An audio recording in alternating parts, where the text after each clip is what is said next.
program is named after.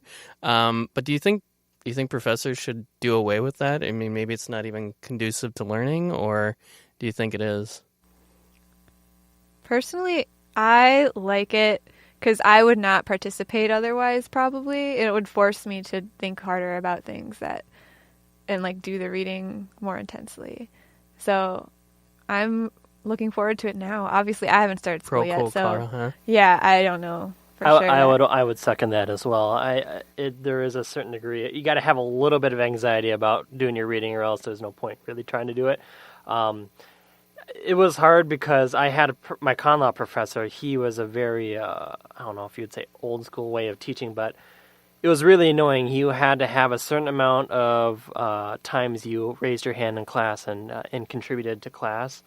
And it was funny because I went to go, he asked for a question or whatever, and I went to go answer it. And I answered it wrong, and I saw his pen hovering over my name, and then I saw him slowly pull the pen back without marking my name. So apparently you have to get the right answer to get participation points. But I'm not a fan of participation points, but I am a fan of cold calling because there is a certain amount of benefit that comes from it. I mean, you're going into a field where you need to be advocating for clients. I mean, if you're litigating, I mean, transactional maybe not so much, but in any way, you're still helping out clients, and you still need to be able to think on your feet. And I think cold calling kind of helps students immerse themselves into that mindset a little bit more. I think it's something that definitely should be involved.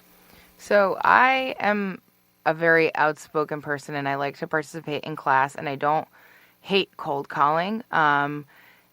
And I can see the use and the function of it, but actually, speaking with my therapist about it and telling her, trying to sort of rationalize why cold calling was okay, she sort of reminded me or, brought up the fact that there are some students that it affects their ability to learn because they don't like to speak in class, and they don't like to speak out loud and in front of a bunch of people, and so they're just sitting there with this anxiety that they're going to be called and that they're going to have to memorize everything, and they're going to have to perform in class, and that can affect their ability to pay attention or to learn. So I understand the value of cold calling, and I see why it's used in the law school classroom, but I also think it's important to acknowledge the fact that it doesn't work for everybody, and it's a very particular style that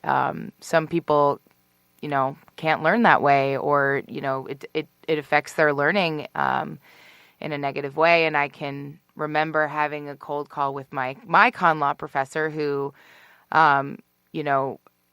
incredible prestigious professor, but like tough as nails. And when my name was called, I had an out-of-body experience because I was so freaked out by him and he would make little jokes to students. Like, I remember once a student read from the book, and he's like, "Well, we don't doubt your ability to read." So, little stuff like that, where you're like, "Oh, he's going to make fun of me," or, "This is going to be awful." And I don't really remember the facts of the case that I was cold called for in that class, or the result. So just a little plug to acknowledge the fact that it is functional, and especially if you're planning on litigating. But litigation is a really, really tiny piece of what law is, and there's a lot of transactional work that you can do where you never have to present in front of the courtroom, and that cold calling can be a problem for some students. The great thing about cold calling, in my opinion, is that it gives you a chance to fail, which you probably will do. You're not probably going to know the answer to that question, and that's great, because you're going to keep failing, and these are going to be the small failures that you have, and that sort of humbling experience, I think we all need. You should just be pummeled. You should be just crushed. You should aim to feel like a slimy old banana peel just laying on the sidewalk by the end of your 1L year, and it'll make you a better person. Also, it gives you the chance to improvise. I mean, you're not going to know the answer to that question. Have an offensive joke in your back pocket. do something distracting. You scream and tell the professor you saw a spider on the wall behind them. There are so many, like, this is an improv goldmine. Have fun with it. It's not like, often they don't even affect your grade or remember, like, who you are or what you said. You won't remember what you said. You black out. You really do. Yeah, so just have fun with it is my... That's my advice. Cold calling is terrifying, but even if you're doing some kind of transactional work, you're probably going to have questions from somebody at some time. And even if it's just a one-on-one, you can't always anticipate those questions, especially when you think like a lawyer. You know this because you know it, because you were taught it in school or because you've been doing this for years or whatever. And I think that really hit me this summer. I worked with a lot of non-law students, non-legal people, and they, have questions and you're like, why are you even... Oh, that's right. You don't have a legal education. Like, you have no idea why I'm doing this. Well, let me explain it to you now. And I think especially first year, like, cold calling really prepares you for that because you get questions on why do we do these things that are just kind of expected in the legal field. And, once you can answer that question in the first year of law school, you can answer it for the rest of your life. So, I mean, it's okay to get it wrong. I mean, there's been times where I've been so completely off base. I've heard the professor say, moving on, we're going to talk about something completely different because you were so wrong about that topic. And you only just get sit 10 lashes for yeah, every wrong answer. And you just sit there like, wow, I just fucked that up completely. But it really, I mean, when you weigh it out in the whole entire situation, it doesn't affect your grade typically. I mean, professors know that you can't read all 40 cases in 2 nights.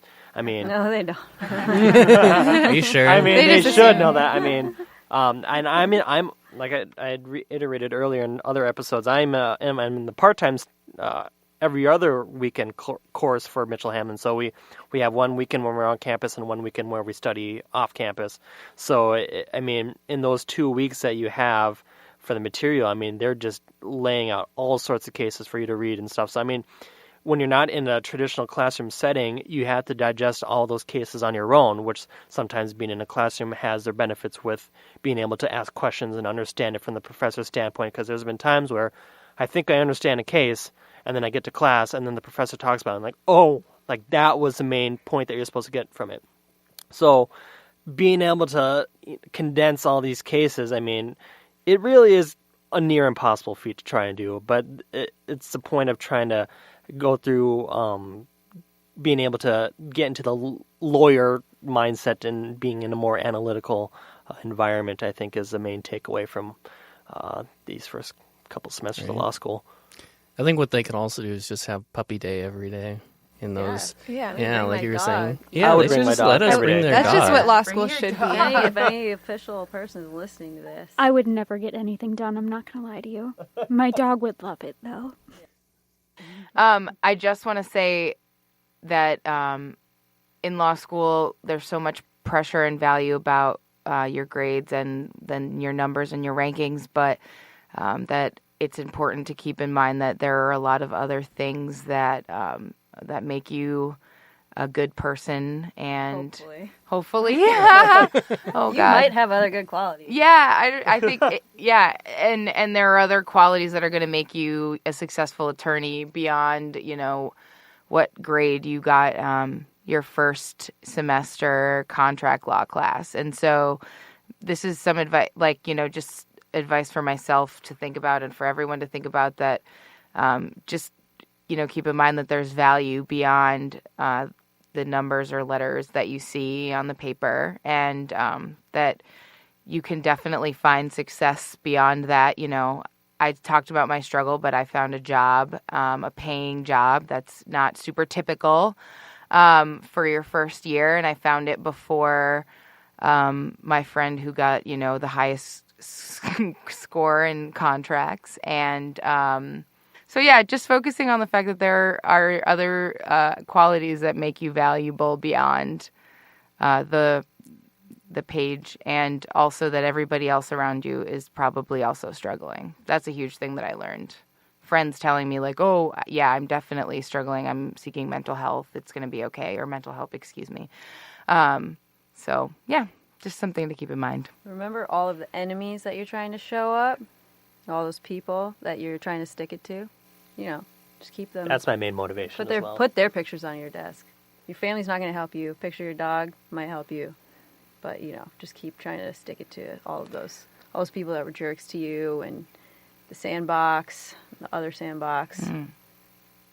That second grade teacher that puts your name on the board every day. Yeah, that one. You're not going to amount to anything. Well, look at me now. Yeah, all those people. Trying to think of other people I don't like. My third grade teacher, my yeah. second grade teacher.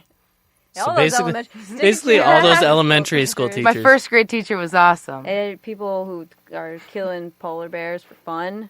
Yeah. Probably people doing it. Them. Trump, I'm doing this for you. I'm Yeah, coming Trump. after you. Oh yeah, I was like unsure about law school until after the election, and I was like, I have to come back to America and I have to save the people. Yeah. Applications are up 8%. I know, I saw that. Yeah. That was amazing. Even though jobs are still going down. So, actually think about it before you try to do this. All right. So, Emily and Cristina, thank you so much Thanks, for coming thank in you. and Thank talking you. about mental health with us. Thank you for having me. Me too. Thank you.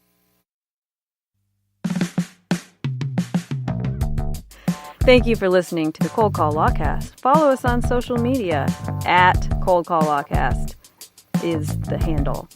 You can find us on Twitter, Instagram, and Facebook. Also, we're on iTunes now. That's not really social media, but I think that's like how a lot of people access their podcast. So we're on there. And Spotify. Oh, and Spotify and other Stitcher and probably some other weird places that maybe you go if you're on the dark net.